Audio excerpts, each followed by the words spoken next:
నమస్తే. నేను Sahiti, certified yoga trainer and nutritionist. నేను తొందరలో క్లాసెస్ స్టార్ట్ చేస్తున్నాను. ఇంట్రెస్ట్ ఉన్నట్టయితే తప్పకుండా కింద చూపిస్తున్న నంబర్స్‌కి మెసేజెస్ లేదా కాల్ చేయొచ్చు. ఇన్‌స్టాగ్రామ్‌లో కూడా తప్పకుండా ఫాలో చేయండి. సో, ఇప్పుడు టాపిక్ వచ్చేసి ఏంటి? నీ పెయిన్స్. సో, నీ పెయిన్స్ అనేది నేను మీకు ఆల్రెడీ చాలా సార్లు చెప్పాను. ఏజ్‌తో సంబంధం లేకుండా వస్తున్నాయి. ఇంతకుముందు ఏంటంటే ఓన్లీ కొంచెం ఏజ్ పైబడిన వాళ్ళకొచ్చేది. ఇప్పుడసలు సంబంధమే లేదు ఏజ్ తోటి. అందరికీ వస్తున్నాయి. ఎందుకు?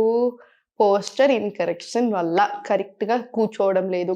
ఊరికే కూర్చోవడం లేదా, ఊరికే నిల్చోవడం లేదా, ఊరికే జర్నీస్ చేసినా, డెస్క్ జాబ్స్ అయ్యుండొచ్చు. అసలు ఏదైనా రీజన్ అయ్యుండొచ్చు. పోస్చర్ ఇన్‌కరెక్షన్. ఇప్పుడు స్టార్టింగ్‌లో ఏదైనా పెయిన్ వచ్చింది. నీ పెయిన్స్ అనే కాదు, బాడీలో ఏదైనా పెయిన్ వచ్చింది. ఫస్ట్ గమనించుకోవాలి కదా! అరే! నాకు ఈ పెయిన్ వస్తుంది. నేను దీనికి ఏం చేయొచ్చు? ఇమ్మీడియేట్‌లీ నేను ఆ పెయిన్ రిలీఫ్ ఎక్సర్‌సైజెస్, ఆసనాస్ చేసేసుకుంటే మనకు ఆటోమేటికల్లీ అది తగ్గిపోతది. కంప్లీట్‌గా బావుంటది. ఇంక డైలీ అదే కంటిన్యూ చేసుకోవాలి. మనం ఏం చేస్తాం? నొప్పి చాలా చాలా చాలా ఎక్కువై హాస్పిటల్‌కెళ్ళి అక్కడ ఎవరైనా సర్జరీ అని, లేకపోతే ఇంకేదైనా అనంగానే భయమేసి అప్పుడు స్టార్ట్ చేద్దామని చూస్తున్నాం. ఏదైనా సరే ఒక ప్రాబ్లమ్ వచ్చి తలుపు కొట్టాక ఎందుకు యోగా గుర్తుకొస్తుంది? ముందెందుకు గుర్తు రావట్లేదు? అరే! నాకెప్పటికి పెయిన్స్ రాకుండా ఉండడానికి నేను చేస్తాననో, లేదా నా హెల్త్ బావుండాలి అని నేను చేస్తాననో ఎందుకు గుర్తు రావట్లేదు? ప్రాబ్లమ్ వచ్చాకనే ఎందుకు గుర్తొస్తుంది మనకి? సరే పోనీ అట్‌లీస్ట్ అదైనా పర్వాలేదండి. నాకక్కడ కూడా కంప్లెయింట్ లేదు. అట్‌లీస్ట్ ఒక ఇష్యూ వచ్చాకనైనా గుర్తొచ్చినా మంచిదే. సో, చూడండి నీ పెయిన్స్ అనేది మనకి ఏదైనా రీజన్ అయ్యుండొచ్చు. పోస్చర్ అయ్యుండొచ్చు, యాక్టివ్ లేక అయ్యుండొచ్చు, ఊరికే కూర్చోడం ఏదైనా అయ్యుండొచ్చు. సో, చూడండి మీకు నొప్పి లేస్తుంది. మీరు ఊరికే కూర్చొనున్నారు. నొప్పి లేస్తుంది. సో, ఇమ్మీడియేట్ మీరు చేయాల్సిందేంటి? కాసేపలా వాక్ తీసుకోండి. ఎక్కువ సేపు నిల్చొనున్నారు. మనం ఏం మిస్టేక్ చేస్తాం ఎస్పెషల్లీ అందరం అమ్మాయి, అబ్బాయి అని తేడా లేకుండా. ఒక పని చేస్తున్నాం, నిల్చొనున్నాం. ఇప్పుడు మనకు కూర్చోవాలి, బాడీ అడుగుతుంది కూర్చోండి, కూర్చోండి అని. మనం ఏం చేస్తాం, అరే! ఈ ఒక్క పని మిగిలిపోయింది. ఒక్క పని చేసేసుకున్న తర్వాత రిలాక్స్ అవుతానులే అంటూ ఉంటాం. మన బాడీ ఎందుకు వెయిట్ చేస్తుంది మన కోసం? అవునా? కాదా? సో, ఫస్ట్ మన బాడీ చెప్పింది మనం వింటేనే కదా అది మనం మాట వినేది. సో, బాడీ చెప్పిన మాట వినండి. సెకండ్ వచ్చేసి మీకు ఆల్రెడీ నీ పెయిన్స్ ఉన్నప్పుడు రెగ్యులర్ చేసుకుంటూనే ఉండండి. అంటే ఇప్పుడు ఇదొక 20 మినిట్ వీడియో అనుకోండి. ఒక డీప్ బ్రీత్స్ తీసుకొని చేసుకుంటాం కాబట్టి మనకు 20 నిమిషాలు తీసుకోండి. 15-20 మినిట్స్ లేదా 10 మినిట్స్. సో, డేలో ఒక 4, 5 టైమ్స్ ఊరికే సింపుల్ చేసుకోండి. అంటే ఒక 2 టైమ్స్ బ్రెత్ వర్క్ తోటి ఇలా చేసుకుంటారు కదా! ఒక 3 ఆర్ 4 హవర్స్‌కి ఒకసారి సింపుల్ చైర్‌లో కూర్చొనైనా సరే, లేదా నార్మల్ ఇలా మ్యాట్ ఏసుకొనైనా సరే, మీకు ఎలా కంఫర్టబుల్ ఉంటే అలా చేసేసుకోండి. మీరు బెడ్ రిడెన్ అయ్యి ఓన్లీ బెడ్ మీదే ఉండగలిగితే కూడా దానికి కూడా జస్ట్ బెడ్ మీద కూర్చొనైనా సరే ఇవన్నీ ఎక్సర్‌సైజెస్ చేసేసుకోండి. ఎక్కువ ప్రోటీన్ తినకూడదు. ఆల్రెడీ బాగా నీ పెయిన్స్ ఉన్నప్పుడు. ఇంకొకటొచ్చేసి ఇలా చిన్నగా ఉంటాయి. ఉప్పు ఎక్కువ తిన్నా కూడా మంచిది కాదు. సో, ఫుడ్ కూడా కొంచెం జాగ్రత్తగా కరెక్ట్‌గా చూసుకొని తినండి. నేను మీకు తొందరలో ముద్రాస్ కూడా నేర్పిస్తాను. ఒక పెయిన్స్ ఉన్నప్పుడు ఏం చేయకున్నా సరే, బెడ్ రిడెన్ ఉన్నా సరే ఇలా చేసుకోవాలి అవి కూడా నేర్పిస్తాను. బట్ ఈరోజైతే ఆసనాస్ చూపిచ్చేస్తాను మొత్తం. సో, అవి మాత్రం చూసేయండి. సో, చూడండి ఇలా కూర్చున్న దగ్గరే ఫస్ట్ ఓపెన్ చేసుకో. ఎప్పుడైనా సరే స్ట్రెస్ మనకి ఇక్కడే ఉంది, ఏముందిలే అనిపిస్తది. అలా కాదు. Stress in your mind, stress in your body. So, stress ఇక్కడ ఎక్కువ ఉంటే ఇది కూడా బిగస్ పట్టినట్టే ఉంటది. మొత్తం అంతా ఇట్లా స్టిఫ్ ఉంటది. సో, ఇక్కడ రిలీఫ్ ఉంటేనే బాడీ అంతా కూడా రిలీఫ్ ఉంటది. సో, స్ట్రెస్ మీద వర్క్ చేయాలంటే కంపల్సరీ కావాల్సిందేంటి? ప్రాణాయామం తీసుకోండి, ఓం మంత్ర మెడిటేషన్ తీసుకోండి. అవన్నీ కూడా చేసుకోండి. మనకి చాలా రిలాక్సింగ్‌గా ఉంటది. సో, ఫస్ట్ వచ్చేసి 2 కాళ్ళు దగ్గర పెట్టుకొని ఇలా ఫస్ట్ ఒకసారి పైకి కిందికి ఇలా స్లోగా తీసుకోండి. ఇప్పుడు 2 చేతులు వెనకాల పెట్టుకోండి. మీకిలా కూర్చోలేను అనిపిస్తే వెనకాల ఏదైనా వాల్ సపోర్ట్ తీసుకోండి. ఏం పర్వాలేదు. చాలా స్లోగా ఇలా బయటకి ఇన్‌హేల్, ఎక్స్‌హేల్ మళ్ళీ లోపలికి. ఇన్‌హేల్ బయటకి, ఎక్స్‌హేల్ ఇలా లోపలికి. ఇలా ఒక 5-10 టైమ్స్ తీసుకోండి. ఇప్పుడు స్లోలీ ఇన్‌హేల్ లోపలికి, ఎక్స్‌హేల్ స్లోలీ ఇలా బయటకి. స్లోలీ మళ్ళీ ఇన్‌హేల్ ఇన్,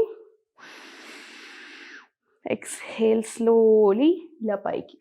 మనకి స్టిఫ్ ఉంటే అనిపిస్తది. చాలా సార్లు మోకాలు నొప్పొచ్చినప్పుడు సో, స్టిఫ్‌నెస్ ఎంజాయ్ చేయండి. స్లోలీ మళ్ళీ వెనకాలకి, ఇలా కిందికి. ఇలా లోపలికి, కిందికి. ఇది కూడా అంతే. ఒక 10-20 టైమ్స్ చేసుకోండి. ఏం పర్వాలేదు. ఇప్పుడు స్లోలీ రొటేషన్స్ ఇలా. మొత్తం తిప్పేసేయండి. ఎక్సలెంట్. ఇలా. రివర్స్ డైరెక్షన్ కూడా స్టార్ట్ చేయండి. ఇలా. ఇవి కూడా అంతే. మీకు ఓపిక ఉన్నంత సేపు 10-20 టైమ్స్ అయినా కూడా తీసుకోవచ్చు. స్లోలీ. మళ్ళీ ఒకసారి ఇలా పైకి కిందికి పుష్ చేసేసుకొని ఇప్పుడు 2 కాళ్ళు ఇటు సైడ్ తీసుకొని స్లోలీ ఇలా చిన్నగా తీసుకోండి. లేదు నాకు ఇలా కూడా నచ్చట్లేదు, ఓన్లీ స్ట్రైటే నచ్చుతుందంటే స్ట్రైటే ఉంచండి. లేదు ఇలా కంఫర్టబుల్ ఉంది అనిపిస్తే మాత్రం స్లోలీ ఇలా తీసుకోండి. ఇలా మళ్ళీ స్ట్రైట్ తీసుకొని మళ్ళీ సేమ్ స్లోలీ ఇలా వెనకాలకు వచ్చేసి మళ్ళీ స్ట్రైట్ ఇలా ఒక టోస్టింగ్ తీసుకొని మళ్ళీ స్లోలీ ఇలా వెనకాలకి ఇలా చిన్న మూమెంట్ తీసుకోండి మీరు కూడా, రైట్. ఇది కూడా ఒక 5 to 10 టైమ్స్ రిపీట్ చేసుకోండి. మొత్తం మూమెంట్స్ లేకుండా ఉన్నా కూడా మంచిది కాదు, ఆ లూబ్రికేషన్ అనేది కావాలి కదా. సో మొత్తమే మూమెంట్స్ లేకుండా ఉండకండి, చిన్న చిన్న మూమెంట్స్ అయినా ట్రై చేయండి. ఈ సర్జరీ అయి కొన్ని రోజులు అవుతుంది లేదా విపరీతమైన పెయిన్ ఉంది అనుకుంటే మాత్రం మీ బాడీ చెప్పినట్టు డాక్టర్ చెప్పినట్టు వినండి. కానీ కంపల్సరీ ఎక్సర్సైజ్ చేయమని చెప్తున్నారు కదా, అందరూ యోగా చేయమని చెప్తున్నారు డాక్టర్స్ అందరూ కూడా. చాలామంది లాస్ట్కి యోగా కూడా కంపల్సరీ ఒకసారి ట్రై చేసేయండి అని కూడా చెప్తున్నారు కదా. సో కంపల్సరీ ఇవన్నీ కూడా చేసుకొని నీట్గా ఇప్పుడు స్లోలీ దగ్గరికి తెచ్చుకొని స్లోగా మళ్ళీ దూరం ఇలా కింద సపోర్ట్ తీసుకోండి. దగ్గరికి ఇన్హేల్, ఇలా ఎక్స్హేల్ దూరం. సేమ్ ఇది కూడా ఒక 5 టైమ్స్ రిపీట్ చేసుకోండి. స్లోలీ ఇలా పైకి వచ్చేసి ఇలా మళ్ళీ సేమ్ ఇన్ అవుట్ ఇలా తీసుకోండి. నీ క్యాప్ అనేది ఇలా పుష్ కావాలి స్లోలీ ఇలా. ఇది కూడా అంతే 5 to 10 టైమ్స్. ఇప్పుడు స్లోలీ రొటేషన్స్ తీసుకోండి. ఇలా స్లో రొటేషన్స్ ఇలా స్లోలీ రివర్స్ డైరెక్షన్ కూడా ఒక 5 టైమ్స్ తీసుకోండి. ఇలా స్లోలీ కింద పెట్టేసి ఈ లెగ్ కూడా అంతే స్లోలీ దగ్గరికి ఇన్హేల్, ఎక్స్హేల్ ఇలా అవతలికి ఇన్హేల్, ఎక్స్హేల్ ఇలా. ఇది కూడా ఒక 5 టైమ్స్ తీసుకున్న తర్వాత స్లోలీ ఇలా పైకి ఇన్హేల్, ఎక్స్హేల్, ఇన్హేల్, ఎక్స్హేల్ ఇలా స్లో మూమెంట్స్ తీసుకోండి. ఇది కూడా ఒక 5 టైమ్స్ తీసుకొని స్లోలీ 5 టైమ్స్ రొటేషన్స్ తీసుకోండి. ఒక 5 టైమ్స్ క్లాక్ వైజ్, ఇంకొక 5 టైమ్స్ ఇలా రివర్స్ డైరెక్షన్. ఇలా స్లోలీ మళ్ళీ స్ట్రెయిట్ పెట్టేసుకొని పైకి కిందికి ఒకసారి అనుకొని రిలాక్స్ చేసేసుకోండి. ఒకసారి కిందికి మీదికి కిందికి మీదికి ఇలా. ఇప్పుడు స్లోలీ పడుకొని జస్ట్ సింపుల్గా స్లోగా చేయగలిగితే సైకిల్స్ తీసుకోండి, స్లో సైకిల్స్ తీసుకోండి. ఇలా స్లో మూమెంట్స్ తీసుకున్నా సరే ఒక 10 టైమ్స్ క్లాక్ వైజ్ తీసుకొని ఒక 10 టైమ్స్ రివర్స్ డైరెక్షన్ తీసుకోండి. ఇలా స్లోలీ 2 కాళ్ళు కింద పెట్టేసుకొని 2 చేతులు కింద పెట్టుకొని స్లోగా మొత్తం చేతి బంది ఆసన పై దాకా అవసరం లేదు. మనకి నీ పెయిన్స్ ఉన్నప్పుడు జస్ట్ కొంచెం పైకి తీసుకెళ్ళండి చాలు. ఇలా స్లోలీ ఇన్హేల్, ఎక్స్హేల్ స్లోలీ కిందికి, మళ్ళీ ఇన్హేల్ పైకి, ఎక్స్హేల్ కిందికి, ఇన్హేల్ పైకి, ఎక్స్హేల్ స్లోలీ కిందికి. ఇలా ఇది కూడా ఒక 5 to 10 టైమ్స్ స్లోగా పైకి ఇన్హేల్, ఎక్స్హేల్ స్లోలీ కిందికి. ఇది కూడా ఒక 5 to 10 టైమ్స్. మీకు ఎలా అనిపిస్తుంది, మీకు ఏదైనా ఒక ఆసన బాగా నచ్చితే బాగా రిలాక్సింగ్ అనిపిస్తే అది ఇంకొంచెం ఎక్కువ సార్లు చేసుకోండి, ఏం పర్వాలేదు. ఇప్పుడు 2 కాళ్ళు దగ్గరికి కంప్లీట్ స్ట్రెయిట్ తీసుకొని యష్టికాసన్. మీరు 2 చేతులు కింద అయినా పెట్టుకోవచ్చు లేదా ఇలా పైకైనా తీసుకోవచ్చు. ఇలా స్లోలీ ఇలా పైకి 1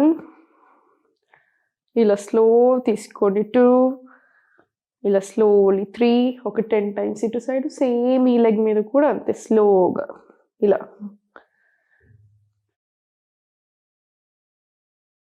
స్లో తీసుకోండి స్లోలీ.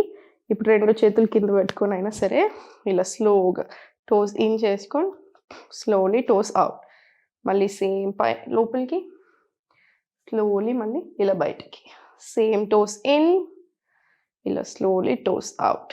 సేమ్ మళ్ళీ ఒకసారి ఇక్కడ కూడా రొటేషన్స్ తీసుకోండి. ఈ పొజిషన్లో కూడా స్లో మూమెంట్స్. మనకి యాంకిల్స్లో పాదాలకు కూడా చాలా రిలాక్సింగ్గా అనిపిస్తుంది మనకి. సో లోలీ తీసుకొని రిలాక్స్ చేసేసి మళ్ళీ ఒకసారి పైకి కిందికి తీసుకొని కాసేపు శవాసనలోనే 2 చేతులు ఇలా పొట్ట మీద పెట్టుకొని రిలాక్స్ అవ్వండి. ఒక 5 to 10 డీప్ బ్రీత్స్ తీసుకున్న తర్వాత ఎప్పుడైనా సరే బాడీ పెయిన్స్ ఉన్నప్పుడు చాలా స్లోగా మెదులుకోవాలి. సైడ్కి తిరిగి స్లోలీ లేచి కూర్చోండి. గమనించుకోండి, ఎప్పుడైనా సరే నీస్ మీద బర్డెన్ పడే ఆసనాస్ చేయకండి. నీస్ మీద బర్డెన్ పడే పనులు చేయకండి. మెట్లెక్కడాలు, సైకిల్స్ తొక్కడాలు, ఇంకా ఏదైనా మీకు నీ మీద ప్రెషర్ అనిపిస్తుంది అంటే అది అవాయిడ్ చేసేసేయండి. మళ్ళీ చెప్తున్నాను, స్ట్రెస్ తగ్గించుకోవడం అనేది చాలా ఇంపార్టెంట్. కరెక్ట్ టైంకి తినడం, కరెక్ట్ టైంకి పడుకోవడం, ఇవన్నీ కూడా చూసుకోండి. బాగా చేంజ్ కనిపిస్తుంది అన్ని విషయాలలో. సో ఇవన్నీ రెగ్యులర్గా చేసేసుకోండి. చాలా అంటే చాలా డిఫరెన్సెస్ కనిపిస్తాయి. నాకు హండ్రెడ్స్ ఆఫ్ పీపుల్ చాలాసార్లు ఫస్ట్ నేను స్టార్ట్ చేస్తున్నప్పటి నుంచి ఈ చేంజ్ వచ్చింది, ఆ నొప్పి తగ్గింది అని చెప్పింది నీ పెయిన్స్కి అయితే బాగా చెప్తారు నాకు. చాలా నొప్పి తగ్గిపోయింది, చాలా నొప్పి తగ్గిపోయింది. సో 100% చేసుకోండి, మీకు కూడా రిలాక్సింగ్గా ఉంటుంది.